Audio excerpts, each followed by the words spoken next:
Although most Jewish people today have very little understanding, or for that matter, interest in the Old Testament promises of a coming personal Messiah, that was not the case in earlier times.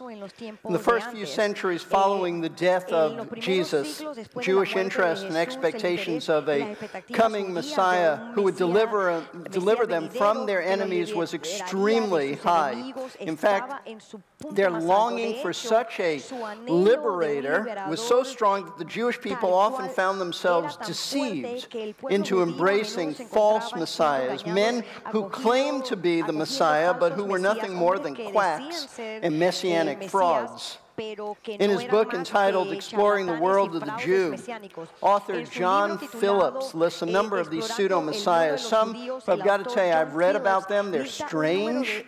They're colorful characters, to say the least. Some of them are absolutely crazy. But in spite of the craziness of some of these bizarre messianic imposters, many Jewish people, wanting so badly to be saved, delivered from their enemies, put all reason aside and allowed themselves to be duped into believing the lies, blatant lies of these men. Well, this morning, as we continue our study of the book of Acts, specifically Peter's sermon on the day of Pentecost, we're going to see how Peter presents the case for the real Messiah, for Jesus of Nazareth. And far from appealing to the emotional longings of y lejos de apelar a los anhelos emocionales de su audiencia judía de ser liberados de sus opresores romanos, Pedro recurre a sus propias escrituras, demostrándoles racionalmente que Jesús es el verdadero Mesías, con el propósito de demostrar que son culpables ante Dios, porque ellos, junto con las autoridades romanas impias, lo crucificaron. Ellos le dicen, ellos son responsables, ellos son culpables. Ahora, el trasfondo del sermón de Pedro es que en cumplimiento de la promesa de Cristo, el Espíritu Santo finalmente había llegado en el día de la fiesta judía conocida como Pentecostés, y su llegada fue obvia porque vino en forma de un fuerte y violento viento impetuoso que llenó la casa donde se habían congregado 120 estos creyentes, y la llegada del Espíritu, estos creyentes fueron habitados y fortalecidos por él, y como resultado comenzaron a hablar en idiomas previamente desconocidos para ellos. Y cuando aquellos en la ciudad de Jerusalén que habían escuchado este ruido inicialmente se reunieron en el lugar donde se alojaban los discípulos para descubrir qué estaba pasando, ellos fueron sorprendidos porque al llegar escucharon todos estos galileos hablando en su propias lenguas nativas. Y la reacción a esto es que algunos en la multitud se burlaron de lo que escucharon, acusando a los creyentes de estar borrachos. Pero la mayor parte de la multitud, y habían miles, estaban simplemente perplejos y confundidos, y sinceramente querían conocer el significado de este increíble espectáculo que estaba pasando enfrente de ellos. Y por eso leemos que dijeron al final del versículo 12, ¿qué quiere decir esto? Ahora, es en respuesta a esta pregunta que Pedro se levanta y como portavoz de los apóstoles y los otros 120 creyentes, se enfrenta a la multitud y empieza a explicarles en un sermón por qué ellos están escuchando estos judíos galileos hablando con fluidez de las obras poderosas de Dios en sus propios idiomas. Y como vimos la semana pasada, lo primero que Pedro hace en su sermón es responder la acusación tonta hecha por aquellos que se burlaban que él y los otros creían que estaban borrachos. Simplemente refuta apelando al sentido común, que es solo las 9 de la mañana y que es demasiado temprano en el día, y todo el mundo sabe que las personas no se intoxican tan temprano en el día. Él lo hace en el versículo 15, él dice, porque estos no están borrachos como vosotros suponéis, pues apenas es la tercera hora del día. Y así, habiendo lidiado con el problema planteado por los burladores, Pedro luego pasa a responder la pregunta planteada por la mayoría de la multitud. ¿Qué quiere decir esto? Él lo dice en el versículo 17, y sucederá en los últimos días, dice Dios, que derramaré de mi espíritu sobre la carne, y vuestros hijos y vuestras hijas profetizarán.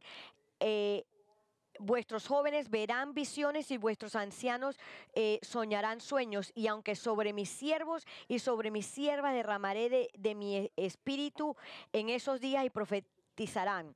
Ahora, les recuerdo que las palabras últimos días es una expresión bíblica que se refiere al momento en el que el Mesías en que llega el Mesías y comienza su ministerio de liberación. Y una expresión que todos los judíos estaban familiarizados con las escrituras del Antiguo Testamento, conocían y entendían.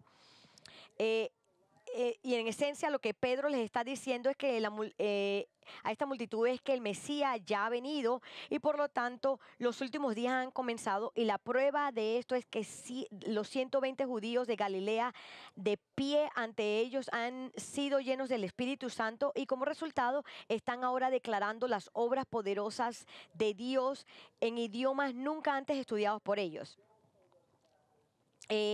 Yo nos dijo de esto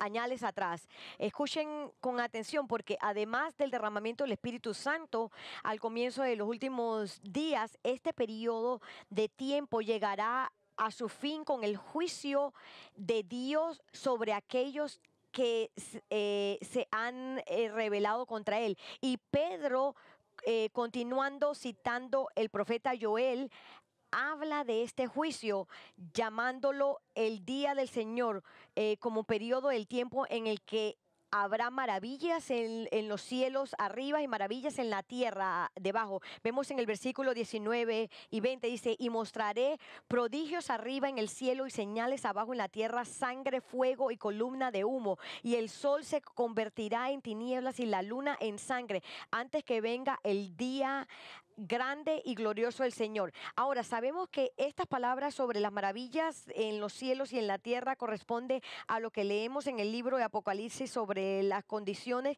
que tendrán lugar durante el periodo de 7 años de tribulaciones, justo antes de la segunda venida de Cristo. Por lo tanto, estas señales y maravillas precederán el regreso de Jesús, cuando vuelva a juzgar a los incrédulos y para establecer su reino en la tierra. Y es por eso que Pedro cierra esta parte de su sermón con las palabras del profeta Joel acerca de cómo ser salvos de este juicio venidero. Noten lo que él dice en el versículo 21: y sucederá que todo aquel que invoque el nombre del Señor será salvo. Y aquí es donde paramos la semana pasada en nuestro estudio. Ahora, vemos que Pedro está declarando que la luz del juicio de Dios, todos los que invocan el nombre del Señor para ser salvos de este juicio inminente serán salvos.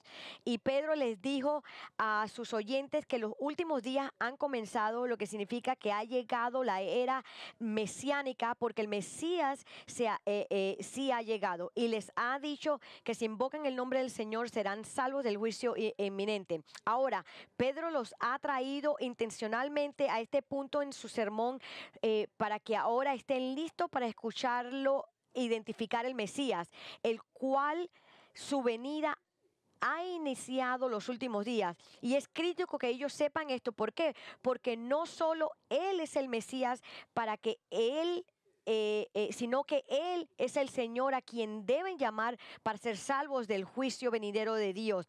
Por lo tanto, comenzando en el versículo 22, Pedro pasa al tercer punto de su sermón, después de haber refutado primero los burladores y en segundo lugar explicar que el hablar en lenguas es la evidencia del derramamiento del Espíritu Santo en los últimos días. Pedro ahora va a presentar a Jesús de Nazaret como el Mesías y Señor, el que ha introducido los últimos días y el que necesitan invocar para ser salvos de la ira de Dios. Y miren esto, más que solo presentar a Jesús como el Mesías, Pedro va a demostrar a esta audiencia judía, que consta de muchas de las mismas personas que solo 2 meses antes habían clamado por Jesús para ser crucificado, que aquel que rechazaron y asesinaron es el verdadero Mesías y el Señor. Y por lo tanto, están declarando los culpables ante el Señor. El sermón de Pedro es de naturaleza evangelística, en que su objetivo es llevar a esta multitud de judíos incrédulos hasta el punto que, más que simplemente conocer la verdad acerca de Jesús, ellos también entiendan su culpabilidad en rechazarlo. Aquí es a que se dirige Pedro en su sermón, porque está preocupado por las almas perdidas y desea que se salven. Así que él viene a hablar a los 4 aspectos el mensaje de él. Primero, él está hablando de la vida de Dios, está hablando de eh, y él está, nuevamente está hablando de la vida, de la muerte, de la resurrección y la ascensión al regreso del cielo. Y en la forma en que Pedro hace todo esto es usando lo que todos los judíos de ese día estuvieron de acuerdo, fue autoritario, que fueron las escrituras del Antiguo Testamento.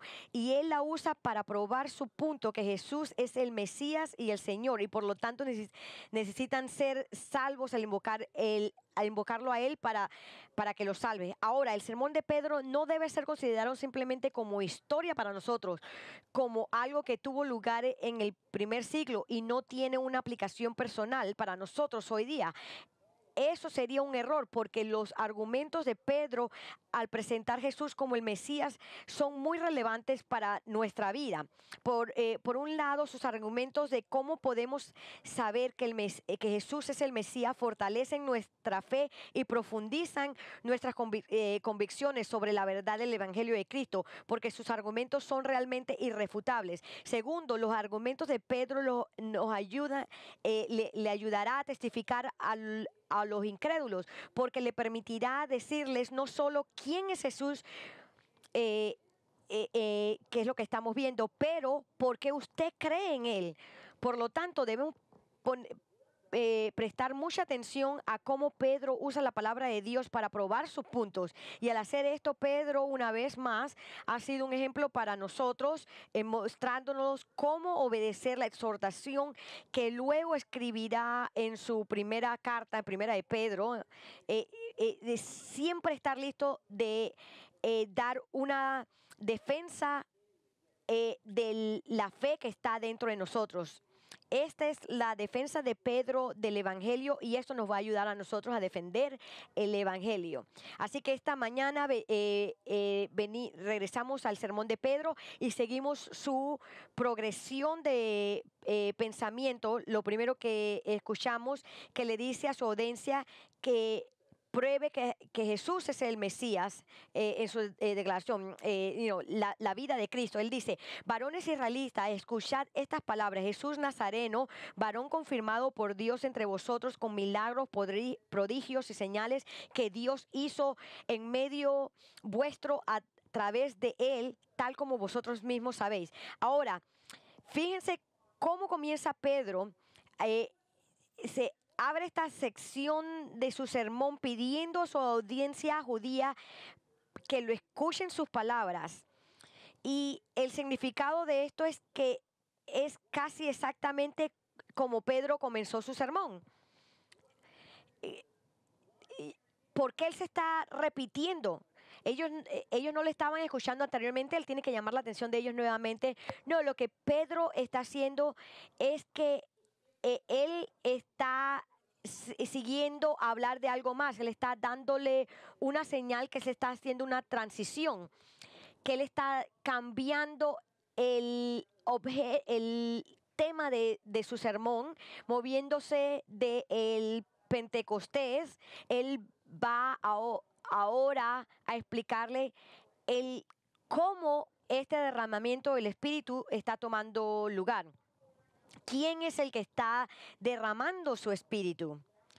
Él no está diciendo qué sucedió, ahora nos va a decir cómo sucedió, el por qué sucedió. Y él empieza diciéndole naturalmente acerca de Jesús, al que él llama el Nazareno, que es simplemente Jesús del pueblo de Nazaret, de la región de Galilea, en Jerusalén.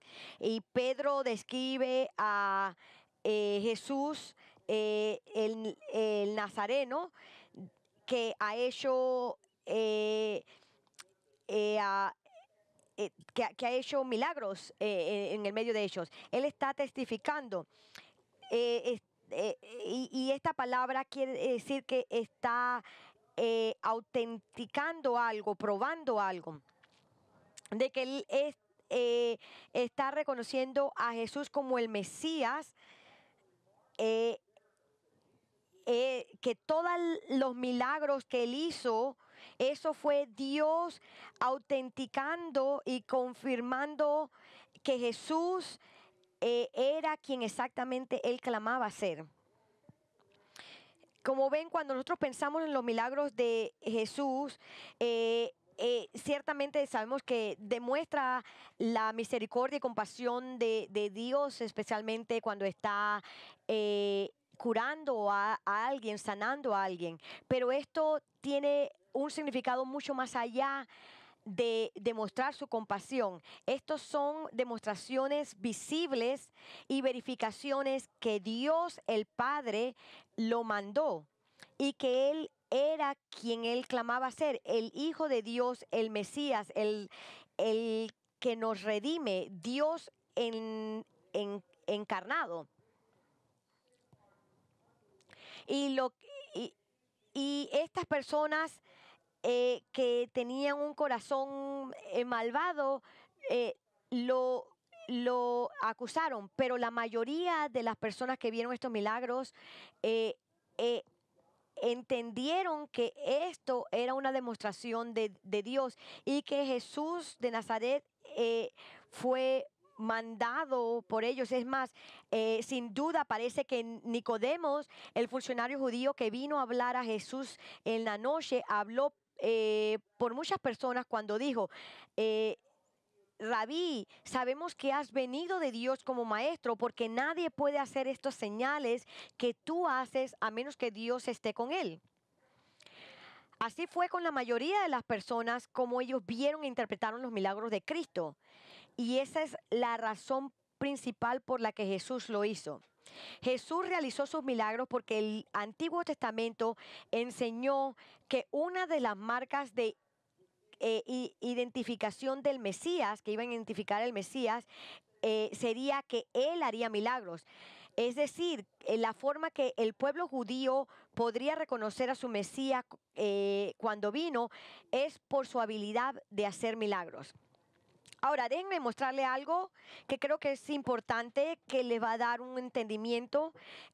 Vamos a Mateo en el capítulo 11. Vemos este intercambio fascinante entre algunos de los discípulos de Juan el Bautista y Jesús. Leemos en capítulo 11, empezando en el versículo 2. Dice: y al oír Juan, hablando de Juan el Bautista, en la cárcel de las obras de Cristo, mandó por medio de sus discípulos a decirle: ¿eres tú el que ha de venir o esperaremos a otro? Ahora, déjeme explicarle lo que estaba sucediendo. Juan el Bautista está en prisión en este momento, pero mientras está en prisión, él escucha a los demás hablar de las asombrosas obras las asombrosas obras que Jesús está realizando, es decir, sus milagros de sanación, expulsión de demonios y multiplicación de alimentos. Y él está preocupado por esto, hasta el punto en que se pregunta si ha cometido un error al anunciar a la nación que Jesús es el Mesías. Es decir, tiene dudas sobre que si Jesús es el Mesías. Y entonces él envía a algunos de sus seguidores a Jesús para preguntarle si él es el esperado, es decir, él es el Mesías, o si deberían de esperar a alguien más. Ahora, la pregunta es el por qué Juan está entreteniendo esta duda acerca de Jesús. Después de todo, Jesús dijo acerca de Juan que fue un gran hombre, un hombre de gran fe y carácter que ha vivido hasta este punto. Así que, ¿por qué Juan tiene estos problemas acerca de los milagros de Cristo? Y la razón es porque Juan malinterpretó o malentendió algo.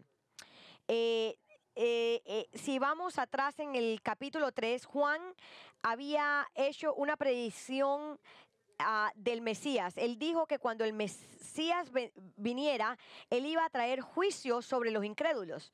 Miren lo que dice en Mateo 3, 11, 12. Dice: yo a la verdad os bautizo con agua para arrepentimiento, pero el que viene detrás de mí es más poderoso que yo, a quien no soy digno de quitarle las sandalias. Él os bautizará con el Espíritu Santo y con fuego. El bieldo está en su mano y limpiará completamente su era y recogerá su trigo en el granero, pero quemará la paja en fuego inextinguible. Ahora, esta última frase, pero quemará la paja con fuego inextinguible, habla de los fuegos de juicio que Juan está diciendo que el Mesías traerá cuando llegue. Pero ahora, si Jesús ha llegado, Juan que le había anunciado a todos que Él es el Mesías, pero Jesús no ha traído el juicio que Juan dijo que traería el Mesías. En cambio, todo lo que Juan oye en la prisión es que Jesús anda haciendo buenas obras y no los inextinguibles fuegos del juicio. Ahora, ese es el dilema que Juan tiene. Y Juan no estaba equivocado acerca de que el Mesías traería el juicio. Lo hará eventualmente. Pero ya es que Juan no entendió que habrá dos venidas del Mesías y que este juicio tendrá lugar en la segunda venida del Mesías, no durante su primera venida. Su primera venida es un tiempo en el que realizará milagros que confirma a los demás que Él es el verdadero Mesías. Y eso es exactamente lo que Jesús responde a los discípulos de Juan de la manera que lo hizo. En Mateos 11, 4, 5 dice: y respondió Jesús, les dijo: id y contad a Juan lo que oís y veis. Los ciegos reciben la vista y los cojos andan. Los leprosos quedan limpios. Los sordos oyen. Los muertos son resucitados y los pobres se los anuncia el Evangelio. Ahora lo que Jesús está diciendo es: ve a contarle a Juan sobre estos milagros que estoy haciendo, porque estos milagros son la respuesta a su pregunta. Soy el esperado, es decir, estos milagros prueban que yo soy el Mesías. Lo que Jesús estaba haciendo era hacer referencia a lo que el profeta Isaías dijo sobre el Mesías. Isaías profetizó que el Mesías, cuando vino, iba a hacer este tipo de obras milagrosas. Déjenme leérselos a ustedes. En Isaías 35, 5 al 6 dice: entonces se abrirán los ojos de los ciegos y los oídos de los sordos se despertarán. El cojo entonces saltará como un ciervo y la lengua del mudo gritará de júbilo, porque aguas brotará en el desierto y arroyos en el Arabá. Esto es exactamente lo que Jesús hizo. Y Juan debió haber reconocido estas obras como los milagros que demuestran que Jesús es el Mesías. Ahora, Juan debió haberlo reconocido, pero desafortunadamente no lo reconoció ahí. Pero ahora vemos cuando regresamos al sermón de Pedro, observamos cómo Pedro representa las obras de Cristo. Él se refiere a ellos como milagros, prodigios y señales. Noten esto que Dios realizó por medio de él en medio de ustedes. Los hizo, fueron hechas por Dios el Padre a través de Jesús.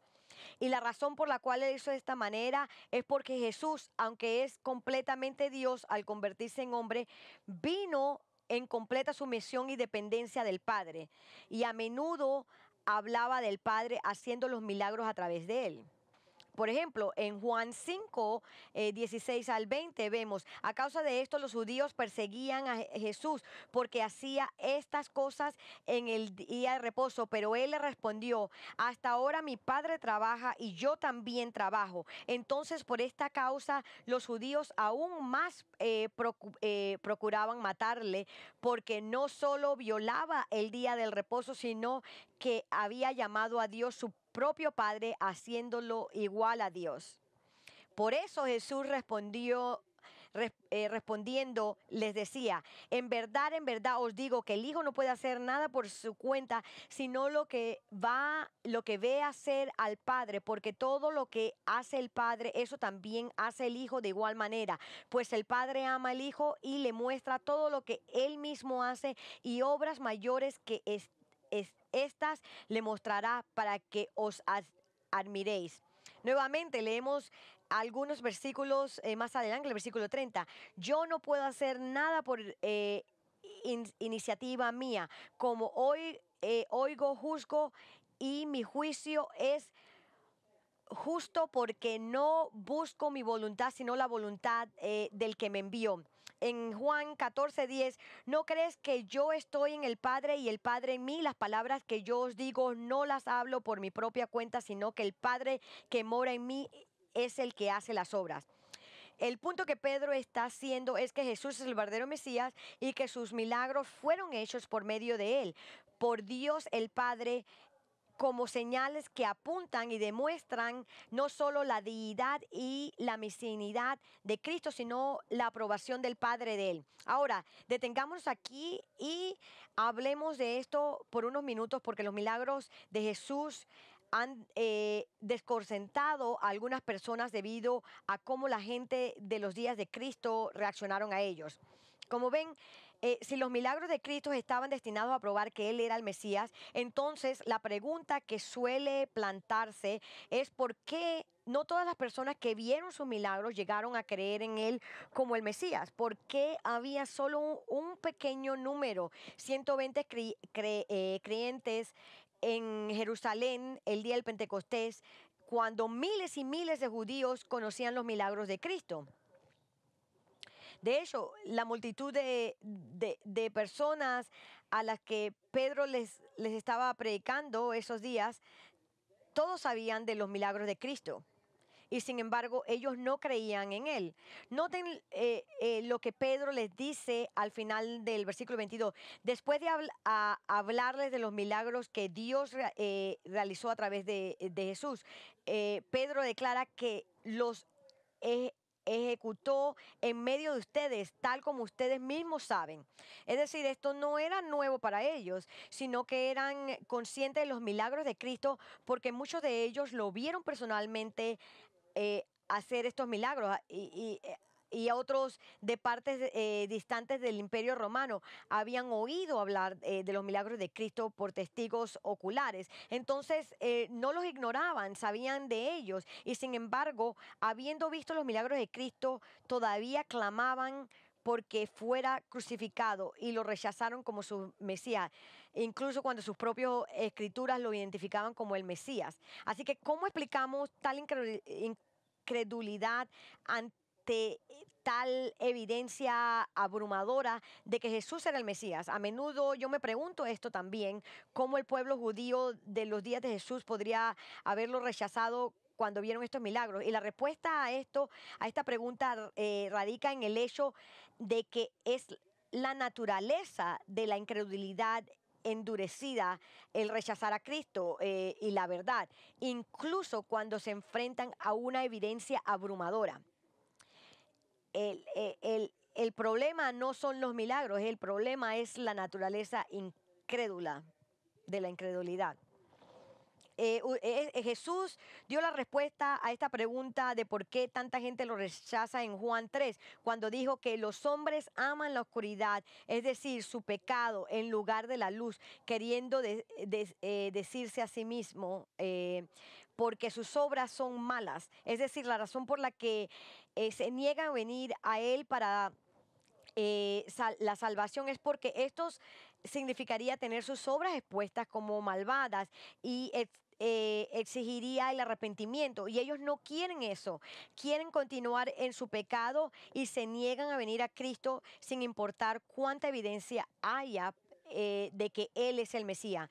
Y su negativa obstinidad a arrepentirse de su pecado rechazan la verdad acerca de Cristo. A pesar de que no pueden negar sus milagros, su incredulidad desafía la lógica y solo puede ser explicada por la maldad depravada del corazón humano para amar su propio pecado, y realmente no tiene nada que ver con menospreciar los milagros de Cristo.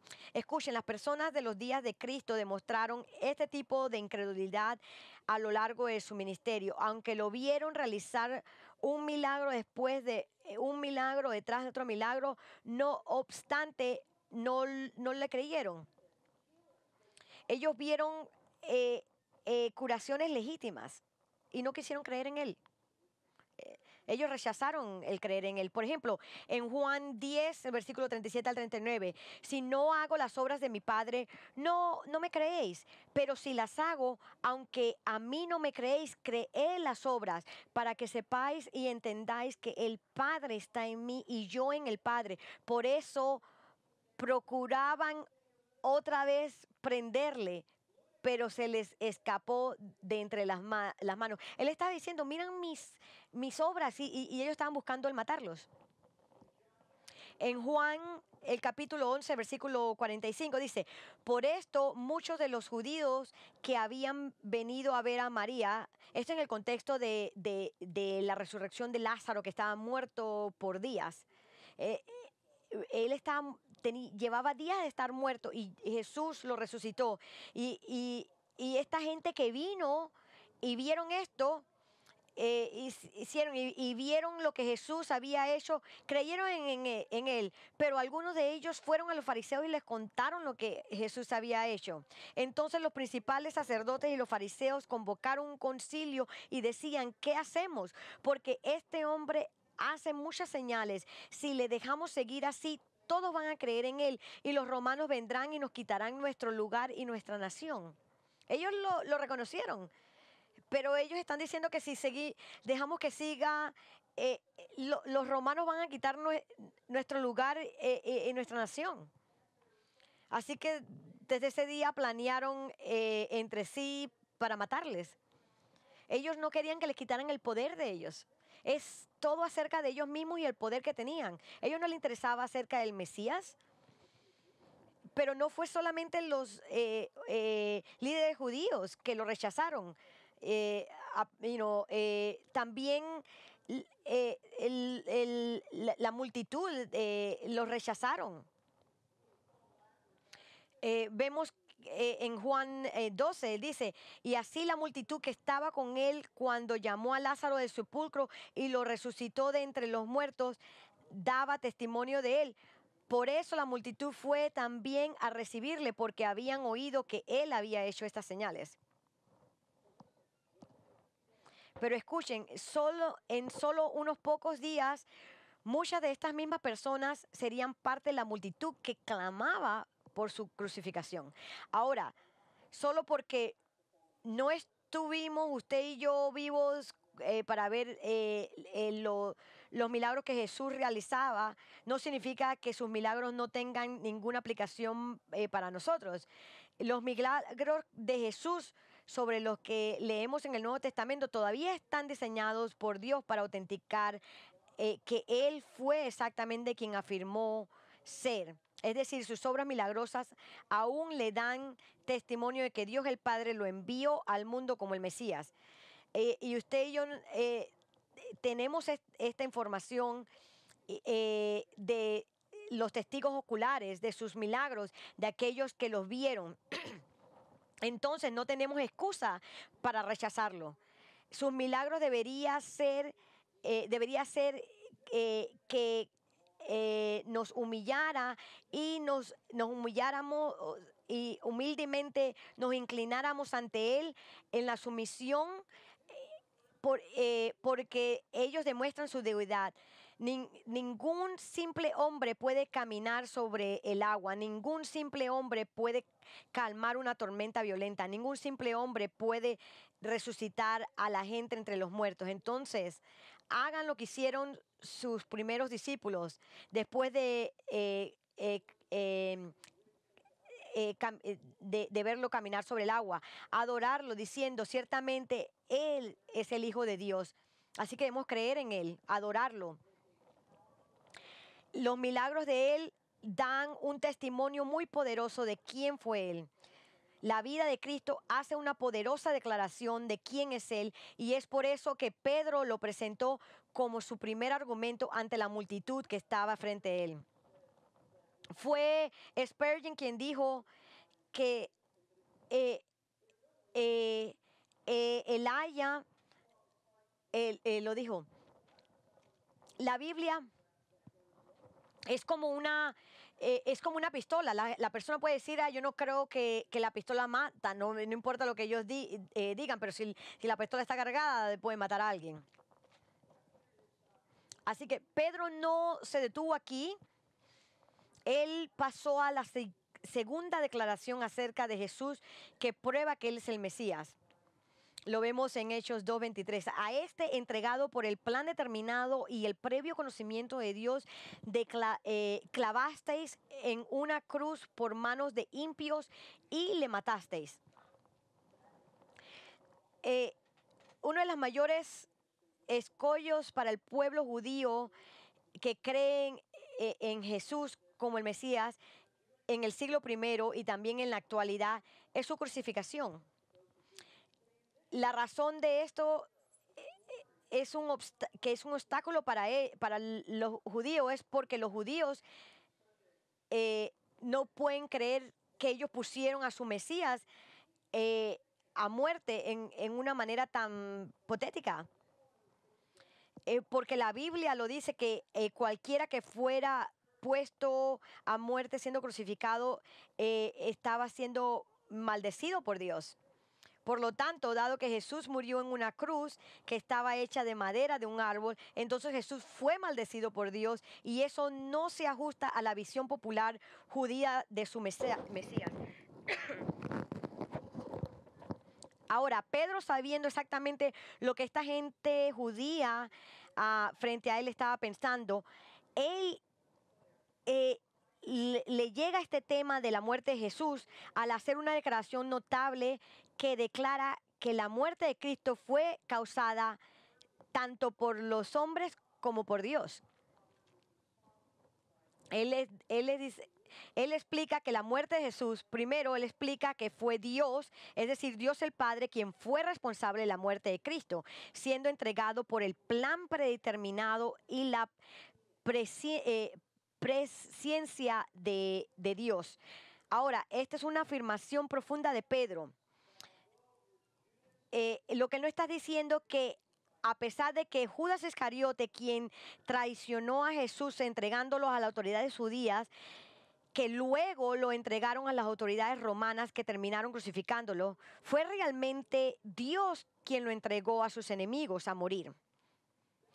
Es Dios quien lo hizo, porque la muerte de Cristo fue el plan soberano y preordenado de Dios. Es decir, no fue solo la voluntad de Dios que Jesús muriera de la manera que lo hizo, sino que Dios lo predestinó a suceder exactamente de la manera que lo hizo o que sucedió. Pedro está atribuyendo la muerte de Cristo a lo que él llama el plan predeterminado, así como el conocimiento previo de Dios. Es decir, él estaba diciendo que la muerte de Cristo no fue accidental, fue algo que Dios determinó que sucediera, y en el pasado eterno él ordenó que sucediera tal como sucedió. Escuchen con atención, lo que Pedro está diciendo es que fue el previo conocimiento de Dios lo que provocó la muerte de Cristo. No quiere decir que Dios simplemente sabía de antemano que Jesús moriría. Es obvio que Dios sabía que esto sucedería, porque Él sabe todo lo que sucede antes de que suceda.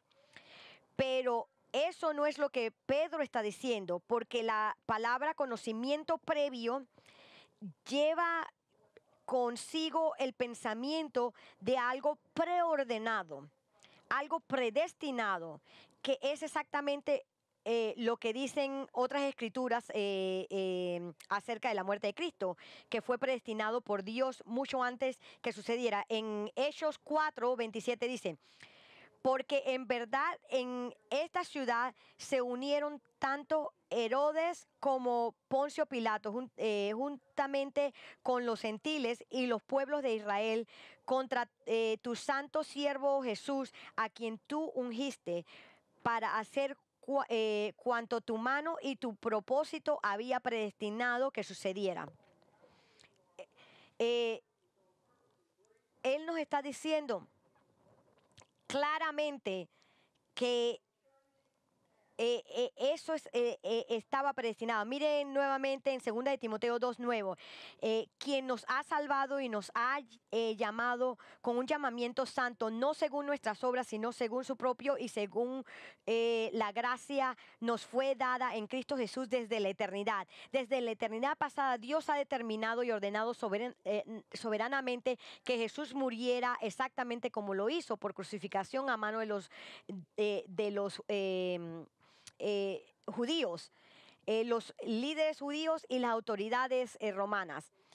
Ahora, escuchen muy cercanamente, porque el punto de Pedro que está haciendo en esto con la muerte de Cristo es que, lejos de acreditar que él no era el Mesías, en realidad demuestra que él es el Mesías. A causa de su muerte fue ordenada por Dios. Y el Antiguo Testamento menciona claramente la muerte de Cristo como el plan de Dios. Esto se dice muchos años atrás, antes de que la crucificación se practicara y fuera practicada por los romanos. Él lo preordenó, él lo determinó. Así que nuevamente, aparte de ser algo que fuera una equivocación, esto determina y demuestra que Jesús es el Mesías. Pero a pesar de que Dios ordenó todo esto, esto no quita el que, lejos de ser, esto no quita que aunque nuevamente que Dios fue soberanamente, que Cristo fue soberanamente predeterminado por Dios para que sucediera de esta manera, no excusa a aquellos individuos que eran responsables de la muerte de Cristo. Y eso es precisamente lo que Pedro dice en la última parte de su sermón, que a pesar... Pedro reconoce que Cristo murió como Dios soberanamente lo había previsto que muriera, pero él mantiene que los hombres que lo colocaron en la cruz son responsables de sus acciones. Es decir, Judas, los líderes judíos, la multitud de personas en Jerusalén que gritó, crucifícanlo, y Poncio Pilato y los funcionarios romanos. Él está diciendo que ellos son culpables y que ellos necesitan venir a él por salvación. Ellos tienen que arrepentirse y creer en Cristo por su salvación. Así que lo que tenemos aquí es un ejemplo de una de las grandes paradojas de la vida. Uno de los grandes misterios revelados en las Escrituras. La paradoja de que Dios es totalmente soberano por lo que su voluntad soberana se realiza siempre y a la misma vez el hombre es totalmente responsable de sus malas acciones, incluso si sus acciones son el instrumento por el cual se lleva a cabo la voluntad soberana de Dios. Nadie entiende esto, nadie entiende cómo funciona, nadie sabe cómo funciona la soberanía divina con la responsabilidad humana. Cuando a Charles Spurgeon una vez le preguntaron cómo él reconcilió soberanía divina con la responsabilidad humana, él dijo: yo no lo hago porque nunca me reconcilio con amigos. Es solamente en la mente de Dios se puede reconciliar estas dos verdades de su soberanía y la responsabilidad humana. Así que no se molesten en tratar de averiguar o tratar de ver cómo reconcilian estas dos cosas, porque nadie completamente lo entiende. Eh, esto es como tratar de leer el alfabeto griego hacia atrás. Es imposible. No se puede reconciliar, pero hay que aceptarlo. Aceptar estas dos verdades y no...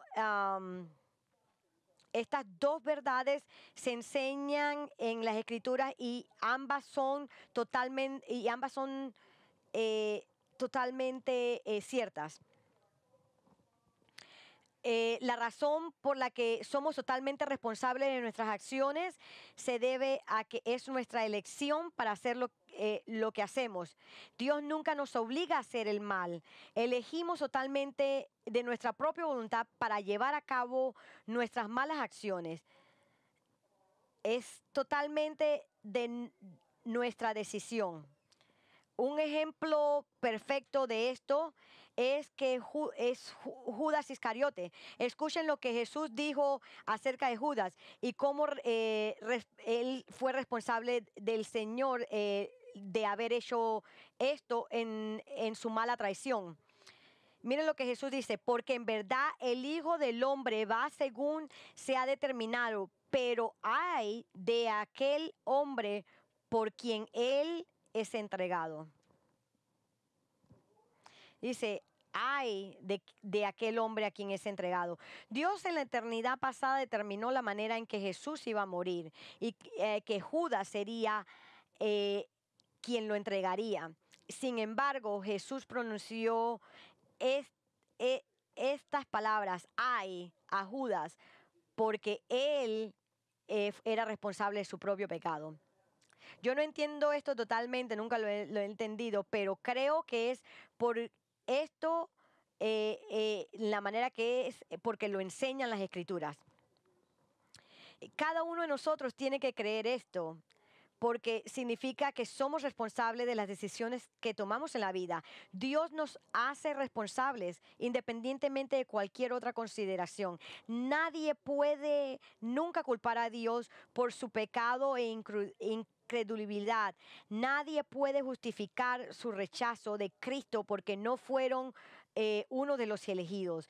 Usted es totalmente responsable de lo que haces con Jesucristo. Así que, ¿qué va a hacer usted con Jesucristo? Yo lo animo, lo incito a que se asegure de que Jesús es su Salvador, de que ponga su fe y estar en Cristo para salvación. Dios misericordiosamente ordenó la muerte de Cristo para que los pecadores como nosotros puedan ser salvos. Por lo tanto, venga a Cristo a ser salvo. Invoquen el nombre del Señor y sea salvo hoy día. Arrepiéntase de su pecado, ponga su fe en Cristo.